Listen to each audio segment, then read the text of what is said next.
झुमका। झुमका यह पाठ हमें देखना है। एक कहानी है वो, जिसके लेखक सुशील सरित है।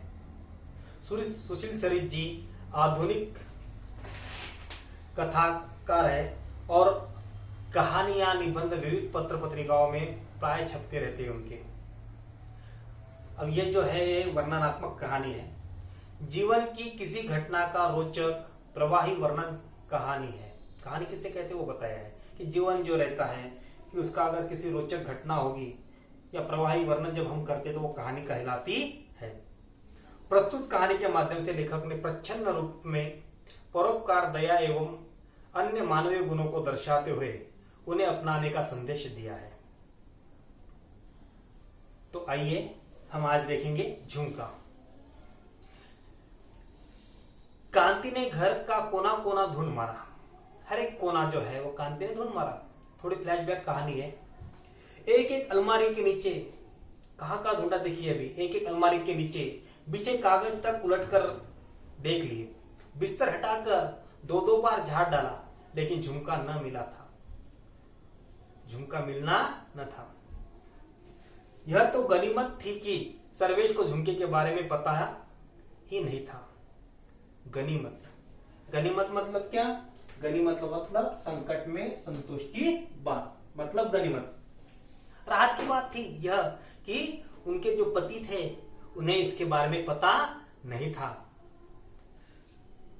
वरना सोचकर ही कांति सिर से पांव तक सिहर उठी। वरना अगर पता रहता तो क्या होता, ये सोचकर ही वो सिर से पांव तक सिहर उठना मतलब क्या होना? कांपने लग जाना। यहाँ पर दिया है भय से कांपना, मतलब सिहर उठना। सिहर उठी थी, वो कांपने लग गई थी कि क्या हो जाता, क्योंकि उसके पति शायद ही बहुत ही गुस्से हो गए। अभी पिछले महीने की तो मिनी की घड़ी खोने पर सर्वेश ने किस तरह पूरा घर सर पर उठा लिया। पूरा घर उठा लिया था, पूरा इधर उधर करने लग गए थे। कांति ने हाथ में पकड़े दूसरे झुमके पर नजर डाली और फिर यह सोच रही थी, उतने में उसने उसके हाथ में जो दूसरा झुमका था, उस झुमका एक रहता नहीं, ये दो कान है तो दो बाली दो झुमके रहते, तो उसने दूसरे झुमके पर हाथ नजर डाली। कल अपनी पूरी 2 साल की जमा की हुई रकम के बदले में झुमके खरीदते समय कांति ने एक बार भी नहीं सोचा था कि उसकी पूरी 2 साल तक इकट्ठा की हुई रकम से झुमके खरीदकर जब वो सर्वेश को दिखाएंगे तो वो क्या कहेंगे। एक बार भी सोचा नहीं था कि जब हमने पूरी जो कमाई इकट्ठा की है और बाद में वो मैं जब खरीद कर अपने पति को बताऊंगी तो वो क्या कहेंगे, किस प्रकार वो रिएक्ट होंगे, इसके बारे में उसने सोचा नहीं था। दरअसल मतलब क्या? दर मतलब में, असल मतलब वास्तव। तो वास्तव में झुमके का वह जोड़ा था ही इतना खूबसूरत था वो कि नजर में ही, पहली नजर में, एक ही नजर में वो उसे भाग गया था, अच्छा लगने लग गया था। 2 दिन पहले ही तो रमा को एक सोने की अंगूठी खरीदनी थी। उसकी सहेली थी जिसका नाम क्या था? रमा को क्या खरीदना था? सोने की अंगूठी खरीदनी थी। अंगूठी पता है आपको कहाँ पहना जाता है? ये कहना है, ये कहाँ पहना जाता है? सोना अंगूठी उंगली में खरीदनी थी। वह शोकेस में से झुमके को देखकर कांति ने उसे निकाला लिया। वहां पर वही एक शोकेस में क्या लगा हुआ था? झुमका रखा हुआ था, जो कि बड़ा ही सुंदर दिखाई दे रहा था, आकर्षक दिखाई दे रहा था। वैसे भी तो महिलाओं को अलंकार के बारे में थोड़े शौकीन रहते हो, तो देखते ही उनको भा जाते हैं, तो निकलवा लिया। दाम पूछे तो कांति को विश्वास ही नहीं हुआ। दाम जब पूछे तो विश्वास ही नहीं उसे अपने कानों पर, क्योंकि लगने में वो इतना सुंदर लग रहा था, इतना अच्छा लग रहा था कि मानो वो 10-20 हजार का होगा। लेकिन जब दाम पूछे तो उसे अपने कानों पर विश्वास नहीं हुआ कि इतना खूबसूरत और 4 तोले का लगने वाला वह झुमका सेट केवल 2000 का हो सकता है। क्या दाम थे उसके? क्या मूल्य था? दाम मतलब मूल्य। क्या था उसका? 2000 रुपए। इतना अच्छा, आकर्षक दिखने वाला, पहली नजर में भाने वाला, 4 तोले का लगने वाला झुमका सिर्फ 2000 में मिल रहा है। ये सुनकर तो उसे अपने कानों पर भी विश्वास न होने लगा। दुकानदार रमा का परिचित था। परिचित मतलब जान पहचान वाला था। दुकानदार हमेशा का, रमा उसकी हमेशा की ग्राहक थी, जिस कारण वो उसका परिचित था, जान पहचान वाला था। इसी वजह से उसने कांति के मतलब अवरोध, अनुरोध करना, बल देना, जिद करना। तो आग्रह पर केवल उस झुमका सेट को शोकेस से अलग निकालकर रख दिया, वरना मतलब और यह वरना मतलब इस भी होता है वरन यह भी वादा कर दिया, और ये भी वादा कर दिया, क्या कर दिया कि वह 2 दिन तक इस सेट को बेचेगा भी नहीं। 2 दिन तक आप जब तक के आएगी नहीं, आप जब तक के बोलोगे कि नहीं मुझे ये लेना नहीं है, तब तक के मैं इसे बेचूंगा भी नहीं। ये उसने वादा भी कर लिया। पहले तो कांति ने सोचा कि सर्वेश से खरीदवाने का आग्रह करे। उसने सोचा कि सर्वेश के पास जाएंगे, पति से कहेंगे, अजी सुनते हो मुझे वो झुमका खरीदना है, ले दीजिए ना। तो ऐसा उसे सोचा। फिर बाद में उसके मन में एक विचार आया कि नहीं, अभी किसका महीना चल रहा है, मार्च का महीना चल रहा है। मार्च का महीना और इनकम टैक्स के टेंशन से घिरे सर्वेश से कुछ कहने की उसकी हिम्मत नहीं हुई।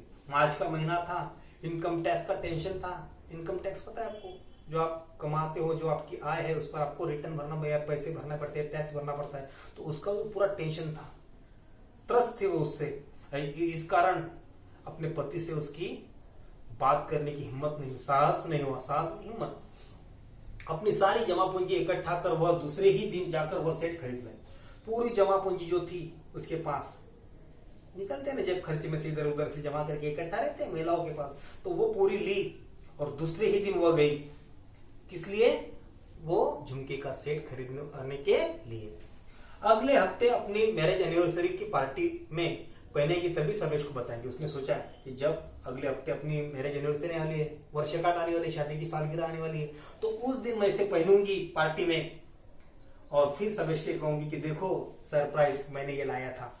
ऐसा कहकर उसने रख दिया। यह सोचकर उसने सर्वेश से क्या घर में किसी को भी कुछ कहा नहीं कि मैंने झुमके खरीदवा लिए है करके, ले आए और रख दिए। आज सुबह रमा के आने पर जब कांति ने उसे झुमके दिखाए तो रमा आ गई, उसकी सहेली। तो उसने वो झुमके निकाले और जब उसे बताए तो महिलाओं की नजर बहुत पैनी रहती है, तीक्ष्ण रहती है। उसने तुरंत देख लिया, अरे ये बाजू वाले झुमके में तो एक मोती लगा हुआ जो नहीं है, गिर गया लगता शायद। अरे इसके बगल वाले मोती तो टूटा हुआ है। कहकर रमा ने झुमके के एक टूटे मोती की तरफ इशारा किया। इशारा करना मतलब क्या करना? इशारा मतलब संकेत। इशारा मतलब क्या? संकेत किया। उसने भी ध्यान दिया, उसने भी देखा फिर गौर से। अभी चलकर ठीक करा ले तो बिना किसी अतिरिक्त राशि लिए ठीक हो जाएगा, वरना बाद में वह सुनार माने या ना माने। उसने सोचा कि अभी के अभी चले जाएंगे, अभी तुरंत ही लिया है, वो भूला भी नहीं होगा। अभी जाएंगे तो वो मुफ्त में अपना झुमका जो है ठीक करवा देगा, वरना बाद में बोलेगा कि नहीं कब लिए थे, मुझे पता नहीं, आपसे गिर गया होगा, मैं कैसे करवा दूं, तो मना कर देगा। यह सोचकर वो तुरंत जाने लगे। ऐसा सोचकर वो तुरंत ही रमा के साथ रिक्शा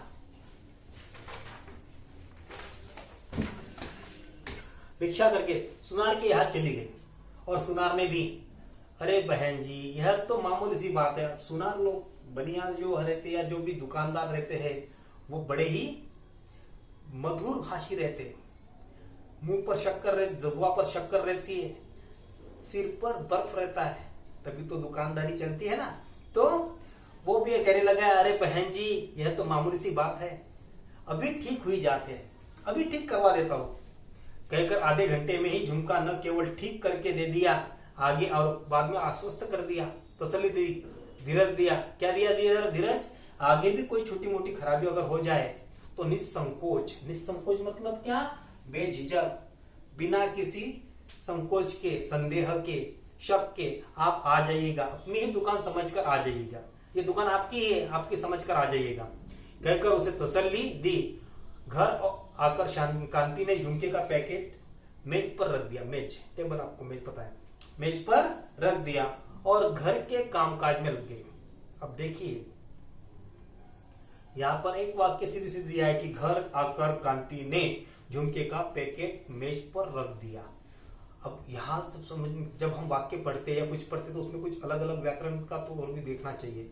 यहाँ पर देखिए कांति ने, अब ये ने क्या लगा है, परसर्ग लगा है। अब ने परसर्ग का मतलब कौन सा है, कौन सा कारक है, ये भी ध्यान देने योग्य है ना। कारक कितने होते हैं वो भी देखना पड़ता है, तो इसके बारे में हम अलग से मैं आपको स्वाध्याय जब दूंगा तो बताऊंगा। ने कर्ता कारक, पर अधिकरण कारक स्थान दर्शाया है। तो चलिए रख दिया और घर के कामकाज में लगे, वो भूल गई, वो वापस रख दिया और कामकाज में अपने लगी, अपना काम करने लगी। अब कामकाज निपटा कर, सब निपटा लिया उसने। जब कांति ने पैकेट को अलमारी में रखने के लिए हाथ में उठाया, चलो भाई इसको अलमारी में रख देंगे, जब हाथ में उठाया तो उसमें एक ही झुमका नजर आ रहा था, एक ही झुमका था, दूसरा झुमका दिखाई देने ही रहा था। दूसरा झुमका कहाँ गया, यह कांति समझ ही नहीं पा रही थी। सुनार के यहाँ से तो दोनों झुमके लाई थी, उसने गौर किया, दिमाग पर बदल दिया, तो उसे याद आ रहा था कि यार सुनार के यहाँ से तो मैंने 2 झुमके पूरे लिए थे, लेकिन बाद में कहाँ चले गया, सोच में लग गई थी, लाई थी। इतना कांति को याद था। खाना खाकर दोपहर की नींद लेने के लिए कांति जब बिस्तर पर लेटी तो बहुत देर तक उसकी बंद आंखों के सामने झुमका ही घूमता रहा। तो जब वो खाना खा लिया उसने, कैसे तो भी अब पापी पेट का सवाल है, खाना तो पड़ता ही है, जीवन जीने के लिए भोजन जरूरी होता है। तो वैसे उसने कुछ खाना खा लिया और उसने सोचा चलो अब थोड़ा आराम कर ले, सुस्ता ले, वामुकुक्षी ले ले, जिसको मराठी अपनी संस्कृत में वामुकुक्षी, थोड़ी बहुत नींद लेना। तो जब बिस्तर पर वो लेटी तो उसे नींद ही लगी नहीं, वो उसी के बारे में सोचने लगने लगी। उसके जहन में, उसके दिमाग में, उसके मस्तिष्क में सिर्फ वही झुमका था, उसकी आंखों के सामने वो मंडरा रहा था, उसके बारे में वो सोच रही थी। बड़ी मुश्किल से आंख लगी तो आधे घंटे बाद ही तेज बजती दरवाजे की घंटी ने उसे उठने पर मजबूर कर दिया। थोड़ी बड़ी मुश्किल के बाद उसका आंख लग गई, उसे नींद आ गई, लेकिन आधे घंटे बाद ही दरवाजे की जो बेल रहती है आपकी, वो तेज घंटी बजने लगी और जिसके कारण उसे उठने पर वो क्या हो गई, मजबूर हो गई। उसने सोचा कि ये शायद कमलाबाई होगी, क्योंकि ये बर्तन मांजने वाले का समय था आने का, इसलिए उसने कमलाबाई ही होगी। सोचते हुए उसने ड्राइंग रूम का दरवाजा खोला। ड्राइंग रूम मतलब बैठक का, क्या खोला उसने, दरवाजा खोल दिया। बहू जी आज जरा देर हो गई, अब ये डांटेंगी भाई, मालकिन जरा डांटेंगी, गुस्सा करेंगी, इसलिए पहले ही सफाई देना शुरू कर दिया कमलाबाई ने। कमलाबाई ने कहने लगी, बहू जी आज जरा देर हो गई, लड़की 2 महीने से यही है, मेरी जो लड़की है वो 2 महीने से यही मेरे घर ही है। इसके लड़के की तबीयत जरा खराब हो गई थी, सो डॉक्टर को दिखाकर आ रही हूँ। उसे डॉक्टर के पास लेके थे, उसे दिखाकर आ रही हूँ। कमलाबाई ने एक सांस में ही अपनी सफाई दे दी। सफाई देना, अपना जो भी है बता दिया उसने, अपनी बात रख दी और बर्तन मांजने बैठ गई और बर्तन को साफ करने वो बैठ गई। कमलाबाई की लड़की 2 महीने से मायके में है, यह खबर कांति के लिए नहीं थी, और महिलाओं को तो दिलचस्पी रहती है जड़ तक जाने की। ये हुआ तो, ये इतना हुआ तो इससे कुछ उनकी तसल्ली होती नहीं है, वो जड़ तक जाती है, क्या हुआ, क्यों रहती है, क्या कारण, क्या है, 2 महीने से अपने मायके में क्यों रह रही है, ये सब जानना उनको दिलचस्पी रहती है, इसलिए वो रह नहीं पाई। क्यों, इसका घर वाला तो कहीं ट्रांसपोर्ट कंपनी में नौकरी करता है ना, उसने पूछ लिया, अरे भाई ये 2 महीने से तुम्हारे यहाँ पर क्यों है, इसका घर वाला जो है, इसका पति जो है वो ट्रांसपोर्ट कंपनी काम करता है ना, नौकरी करता है ना। कांति से पूछे बिना रहा नहीं गया, रह नहीं सकता है। स्वभाव जो रहता है उसको कोई दवाई रहती नहीं, वो तो रहता ही है, जन्मजात वैसे रहता है। हाँ बहू जी, जब से उसकी नौकरी पक्की हुई है तब से उन लोगों की आंखें फट गई है। जब से उनकी नौकरी पक्की हो गई तो उसकी आंखें फट गई, उन्हें लालच उत्पन्न हुआ है। पहले गरीब थे तो जान दो, जैसे मिले वैसे ले लेंगे। अब उन्हें लगता है कि नहीं यार, मैं कमा रहा हूं तो मेरी पत्नी अच्छी होनी चाहिए, इसने दहेज भी तो नहीं दिया, ये तो नहीं पैसे नहीं दिए, कुछ अच्छे से शादी भी नहीं करवा दी, तो वो थोड़ा अकड़ गए हैं। चकित हो गए वो, अब कैसे, आग फट गई है। कहते हैं तेरी माँ ने 2-4 गहने भी नहीं दिए हैं, तेरी माँ जो उसने 2-4 गहने भी मुझे दिए नहीं है, ऐसे ही ब्याह कर दे दिए, फटे हाल भेज दिया। अब तुम्हें बताओ बहू जी, चौका बासन करके मैं आखिर कितना कहूँ, मैं चौका बासन करती हूँ, काम काज करती हूँ, अकेली महिला हूँ, और क्या क्या करूँ। बिटिया के बापू होते तो और बात थी, अगर वो रहते तो कुछ बात अलग रहती थी, लेकिन मैं अकेली महिला क्या क्या कर सकती हूँ। बस इसी बात पर बिटिया को लेने नहीं आए, और मैंने कुछ करके दिया नहीं, 2-4 गहने दिए नहीं, ये सोचकर उसकी लालच में वो अभी तक लेने आए नहीं। वो कहते कुछ लेके आओ तभी मैं लेने आऊंगा, वरना आऊंगा नहीं। देखो ये समाज में जो कुरीति है उस पर भी प्रकाश डाला हुआ है। दहेज लेना और दहेज देना ये दोनों पाप है, लेना ही नहीं चाहिए। लेकिन ये कुरीति जो उजागर करने का काम इस पाठ के माध्यम से किया गया है। ले लेने आए। कमलाबाई ने बर्तनों को झबिया में रखकर भर आई आंखों की कोरों को कोहनी से पोंछ डाला। कोहनी मतलब क्या? टिहुनी। टिहुनी से उन्होंने पोंछ डाला, ऐसे यहां से पोंछ लिया, पोंछ डाला। आंसू भर आए थे इसके, रोना आ रहा था। उसने वो आंसू अपने साफ कर लिए। इसके आगे का हम अगले की तासिका में देखेंगे।